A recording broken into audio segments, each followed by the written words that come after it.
Wendell Talibong.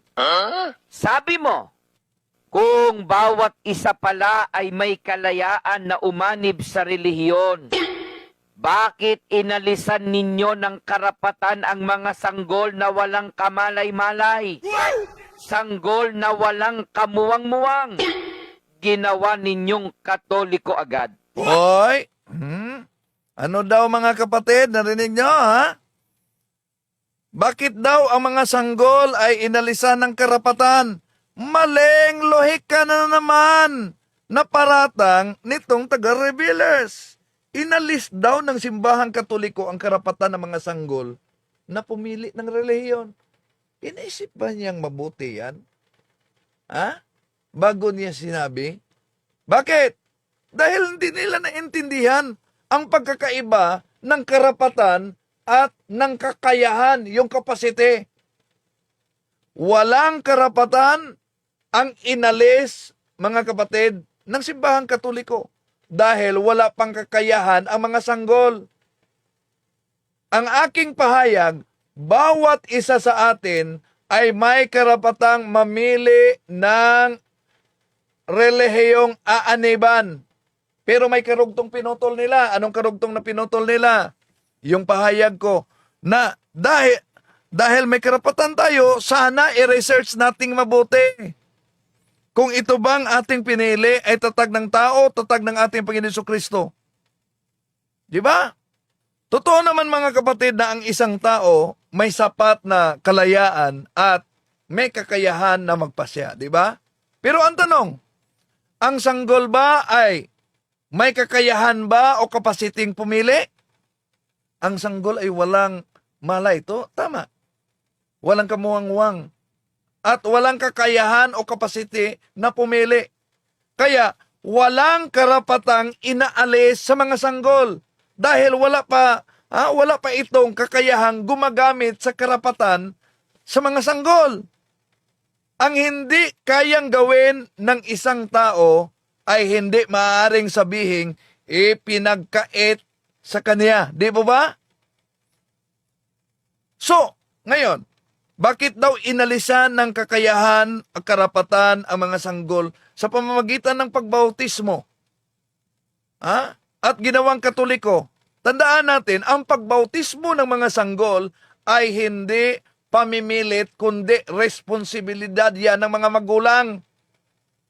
Sa lahat ng aspeto ng buhay, ang mga magulang ang pumili ng kanilang pangalan. Ibig ba sabihin, tinanggalan sila ng kakayahan sa pagpili? Dahil wala pa silang kapasite? Isip-isip naman pag may time. Ang mga magulang ang pumipili ng kanilang nutrisyon, di ba? Sa mga sanggol. Ibig ba sabihin, tinanggalan sila ng kakayahan na pumili? Ang mga magulang ang pumipili ng kanilang edukasyon. Ang mga magulang ang gumagawa ng desisyon para sa ikabubuti ng kanilang mga anak, kanilang mga sanggol. Ang problema ay maling pagpakahulugan nitong taga-The Rebellers. Ang taktika kasi ng taga-The Rebellers, mga kapatid, yung pagpapalit ng kahulugan ng karapatan. Paglalapat ng adult logic sa sanggol. Yon ang tinatawag straw man argument.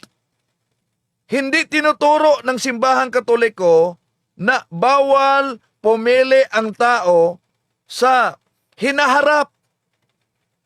Tinuturo lamang ng simbahang Katoliko na obligasyon ng mga magulang na ituro ang mabuti sa kanilang mga anak. At tandaan natin, ang bautismo ng sanggol ay hindi paglabag sa kalayaan ng mga sanggol. Ito ay pag-aalaga sa mga sanggol, hindi pang-aagaw ng karapatan. Ang karapatang pumili ay mananatili kapag may kalayaan na ang isang tao, di ba? Sa makatuwid, ang paratang ng The Rebellers ay bunga sa maling lohika at hindi sa katotohanan, mga kapatid. Tandaan natin, ang utos ng ating Panginoong Hesus, binyagan ang lahat ng tao. Malinaw yan sa San Mateo 28:19-20. Malinaw ang kanyang utos. Humayo kayo at gawin ninyong alagad ang lahat ng mga bansa. Bautismuhan ninyo sila. So ang salitang lahat ay generic term. Walang binanggit na age requirement, di ba? Walang exemption para sa mga sanggol o mga bata. Kung tao ang sanggol, kasama siya sa lahat dahil ang utos, lahat na tao at ang bata ay tao. Kaya saklaw ito sa utos, San Juan Kapitulo 3, versikulo 6, ang ipinanganak sa laman ay laman. Ang ipinanganak sa tao ay tao. So ang sanggol ay tao, ipinanganak sa laman, sa makatuwid tao siya. Kung ang utos, ang binyag para sa lahat ng tao, abay, hindi maaaring i-exclude ang sanggol dahil siya'y tao. Hindi pwedeng sabihin, hindi isama ang mga bata sa binyag kung wala namang ganitong limitasyon na mabasa o kautusan ang ating Panginoon Jesucristo. Tandaan natin, walang mabasa sa Biblia na ipinagbabawal ang binyag ng sanggol. Ito ang pinakamahalagang punto, mga kapatid. Walang talata sa Biblia na nagsabing bawal binyagan ang sanggol. Walang talata sa Biblia na nagsabing dapat may edad na muna bago binyagan. So kung walang pagbabawal, hindi yan kasalanan dahil ang prinsipyo sa Biblia, kung saan walang batas, walang paglabag. Di po ba? Pero ang punto niya, bakit di daw sundin yung pagpanalangin ng ating Panginoong Hesus para sa mga sanggol? Ginawa ninyong Katoliko agad. Bakit hindi ninyo gawin ang isinasaad sa Biblia na itinuturo ng Panginoong Jesucristo na ipanalangin ang mga yan? Bakit daw bininyagan ang mga sanggol at hindi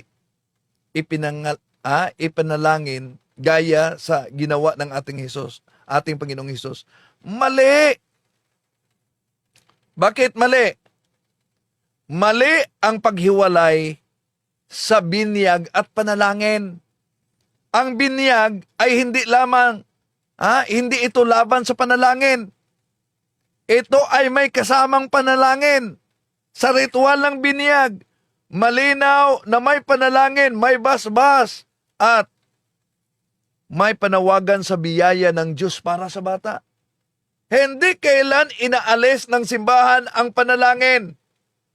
Sa halip, isinama ito sa sakramento. Kaya mali ang pahayag nitong The Revelers, di ba? Ang binyag ay higit pa sa simpleng panalangin. Ang panalangin ay pakiusap ng Diyos. Ang binyag ay sakramento, isang aktwal na pagkilos ng Diyos na pagbigay ng biyaya o regalo ng Diyos sa tao, sa bata, mga kapatid. Kaya, yun ang dahilan na dapat binyagan ang mga kabataan. Wala namang utos na ipinagbabawal. Hindi totoo din, mga kapatid, na hindi natin isinusunod yung turo ng ating Panginoon Jesucristo.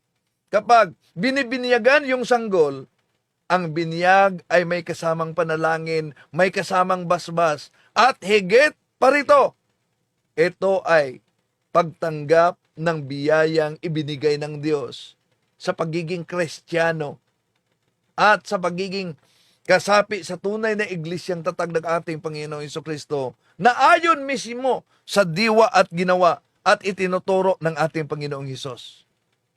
Ngayon, meron siyang assignment sa akin. Hindi mo masasagot yan? Ito pa ang karagdagang tanong. Wendell Talibong, Yes! sinong sanggol ang binuhusan ng Panginoong Jesucristo sa bunbunan para binyagan? Nako! Magbigay ka nga ng pangalan Magbigay daw ako ng pangalan. ayon sa Biblia. Ayon sa Biblia. Yun ang hirap ng mga The Revealers. No? Halimbawa, di po ba sila ang INC nagkakasal? Di ba nagkasal kayo? Yung luhika ninyo ay ibalik ko sa inyo. Dahil nagkakasal ang INC, magbigay nga kayo sino ang ikinasal ng ating Panginoong Hesukristo. Ibalik natin ang argumento niya. Magbigay ka ng pangalan. Kaya ba ninyo yan? Okay, balikan natin ang kanyang argumento ayon sa The Revealer. Sino raw na sanggol ang binuhusan ni Jesus ng tubig sa binyag? Ay di, balik ta rin din natin mga kapatid at ibalik natin sa kanila yung kanilang sariling lohika. Bakit? Sa Iglesia ni Cristo, alam niyo, sa Iglesia ni Cristo, ang binyag ay may tiyak na anyo. Ano yung tiyak na anyo sa binyag? Una, may mahabang kasuotang puti. Di ba? Pangalawa, may ritual na itsura. Pangatlo, kadalasan sa binyag nila, saan isinagawa? Sa swimming pool o sa bautisterio, mga kapatid. Di ba? O, ngayon, anong punto dito? Ito ang punto dito.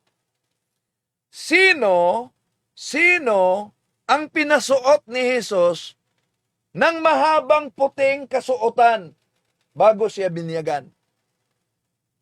Pangalawa, sino ang dinala niya sa swimming pool para binyagan? O, anong sagot ninyo? Wala. Di ba?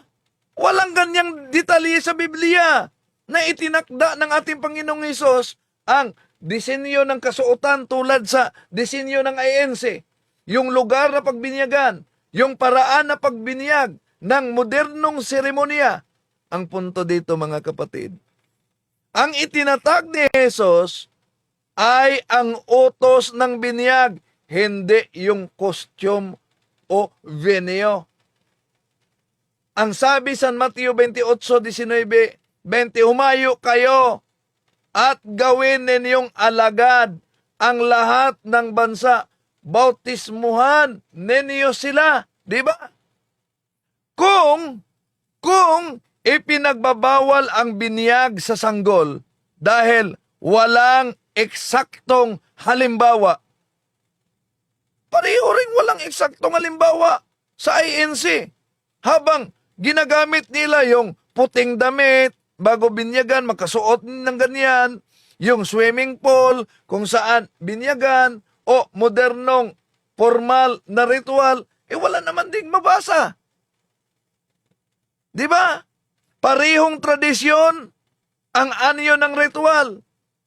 Sa Katoliko man o sa INC, merong ritual din. Ang Katoliko ay tapat sa diwa ng utos. Binyagan ang lahat. Samantalang ang INC, mga kapatid, ay nagdagdag ng anyong wala namang tuwerang utos ng ating Panginoong Hesus. So, ibig sabihin, kung ang argumento nila ay walang ganiyang ginawa si Jesus, bagsak din ang kanilang parihong pamantayan. Di ba? Kaya isip-isip naman pag may time.